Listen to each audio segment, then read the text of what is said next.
Hey guys, welcome back to MMA Library. Today in MMA and UFC news, Colby Covington reveals he wants to face off against Leon Edwards on the next Jon Jones card. Speaking in a recent interview, Colby said, "I think now, with the way that it's shaping up, International Fight Week is the biggest scene, the biggest spectacle, and they're talking about Jon Jones and Stipe Miocic. Who doesn't want to see me on stage with my old buddy, old pal Jon Jones? Do you know how funny that would be on stage at the press conference? It's perfect, it's money." Justin Gaethje talks a potential rematch with Dustin Poirier during a recent interview. Gaethje begins by saying what's changed with Poirier since their first fight in 2018. Here's the clip. You know, his bank account's a lot bigger. Stylistically, I think he's phenomenal at the way that he fights. You know, his ability to conserve energy. I think that you just mature in that regard, and so I think he's just a much more mature fighter. We'll see. I'm not sure how I would fight him yet. You know, we have to go through a training camp.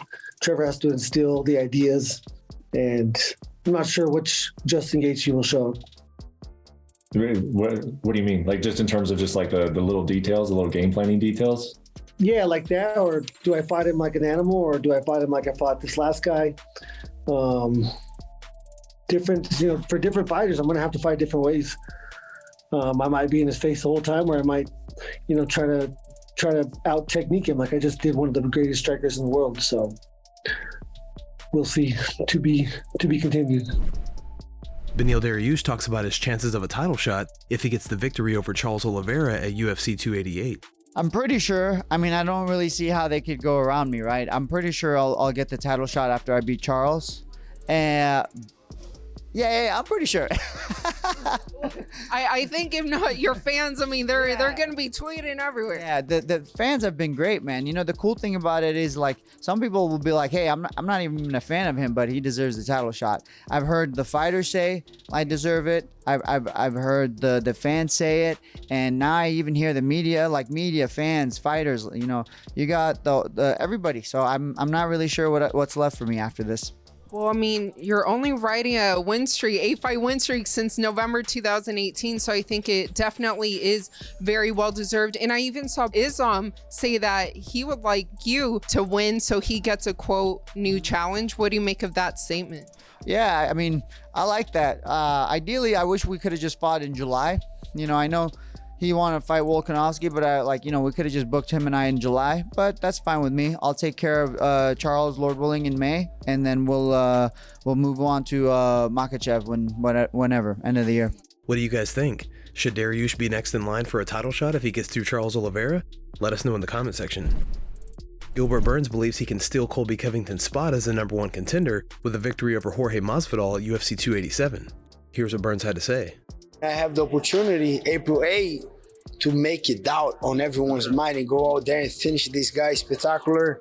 Hope Leon's there, hope Dana's there, hope Colby's there, and put a clinic against this guy and try to get a title shot, But I'm not gonna cry about it if they give to Colby. But I want a clear path. Okay, everything goes good against George. What should I do now? Or otherwise I'm gonna sit down and wait. I'm gonna do like these guys do and deserve it, because it's not just because of me, but I'm willing to fight anyone, and I prove that over and over. And these guys sit down for a year and get the opportunity. I don't know. So you just feel that doesn't make sense. I'm not crying about it. Freak. Yeah. The guy does whatever he does, and he talk good. Everyone's talking about Colby right now, but deserving, earning, I don't think he did. And then guys in the division, I'm the one that's willing to fight anyone. I'm keep doing that. I'm gonna keep doing that. Yeah. It sounds like you feel like, okay, yeah, they have that plan, but it sounds like you feel like you can change their minds at UFC 287. 100%. I can't steal the show. I can't put doubt on anyone's mind. It all depends on the performance. If I go out there and dominate this guy and finish what Colby didn't do on his last fight, what takes Kamaru 7 rounds to do, if I go out there and do it 1 and 2, I think that has a lot to say, and we'll see. We'll see. Still 11 days to the fight. There's still a lot of work to do, but I'm confident that I'm going to finish George Masvidal. Yeah. What do you guys think about Gilbert's comments? Is there any chance he gets the next title shot over Colby if he's able to finish Jorge Masvidal? Let us know your opinion in the comment section. Jason didn't give me any credit for it. I'm gonna get a call, man. I'm okay with calling, man. I'm gonna take it out. I got it. Hey, I feel strong. Are you supposed to be retired? No. Hey, you gotta fight for me. Come on. Come on. What?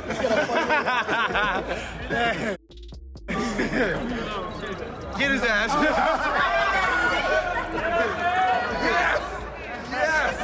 Yes. Charles Oliveria claims he plans to hunt Beneil Dariush when the two meet inside the octagon at UFC 288. Here's what Oliveria had to say during a recent interview. "I'll hunt in this fight. I can't say I'll do a strategic fight, that I'll be waiting. No, that's not Charles fighting. Charles walks forward, he hunts the entire time. So if you want to watch a boring fight, don't come watch my fight. You'll see me get knocked down, dropped, and get back up. Dariush has been knocked down before, he's been submitted. He has holes just like I do. That's what matters the most, wanting to win no matter what." Chris Curtis talks training wrestling at Extreme Couture ahead of his fight with Kelvin Gastelum at UFC 287. For me, I've just now gotten to a gym where I feel like they were like, whoa, stop. Like, so we started, like, when I got to Extreme Couture, we had to start after PFL, got to Extreme Couture. We started all over from like day one wrestling. Like, you're not going to learn to like sprawl and defend. You're going to learn to wrestle. And like that, sprawling and defending becomes part of it. I think that's a big thing for me. Right. Having to go back and learn wrestling. Now I'm like, okay, like, so now it's not a fear anymore, because when you learn to, like, when they teach you, okay, you're a striker, you just need to sprawl and get up. If you get taken down, what happens? You're like, I lost. Like, I lost that exchange. But now that I've been wrestling like hardcore for like the last, like through a few years at Extreme, I defend. If you take me down, I understand that like it's not over until I settle. So like, you know, me getting taken down isn't a loss for me.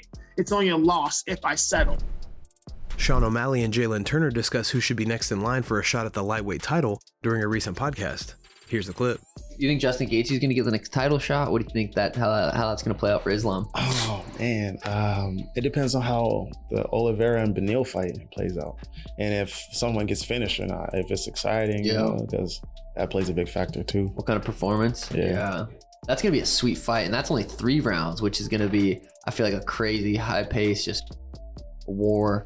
Charles is so sick, dude. I love watching him fight. The way he strikes, and then once he hits the ground, the way he grapples, it's fun to watch. I think Beneil might pull it off. Very well could. I'm starting to think so too. I just want to see Beneil fight for the title. Like, just give him a shot. That's it. Just give him his title run. Like, what about? I mean, him and Bilal are kind of like in similar positions to where they have crazy winning streaks, but they're just not that. To the UFC, like, I don't know if that's it. Like, there's not that. They don't have that sell point. During a recent YouTube video, Henry Cejudo discusses a potential fight between Merab Dvalishvili and Omar Nurmagomedov. Cejudo says Nurmagomedov is one of the most dangerous guys in the bantamweight division. You know, personally, I want Sean O'Malley. Like, you know why? There's a bunch of pay-per-view points, and I'm here to make money, ladies and gentlemen. But it wouldn't be too late for him to say, hey, you know what? Maybe I do want to fight before I fight the Triple C. Because, guys, I'm retaining that belt back. Maybe I do want to fight a guy like Corey Sandhagen. Or maybe I do want to go with Dashashvili. But right now, the talks is that Merab is probably going to fight Nurmagomedov sometime in July. I mean, again, guys, this is all rumors. Personally, I talked to Ali, and he said that Merab has been offered the fight. He's the #1 contender right now.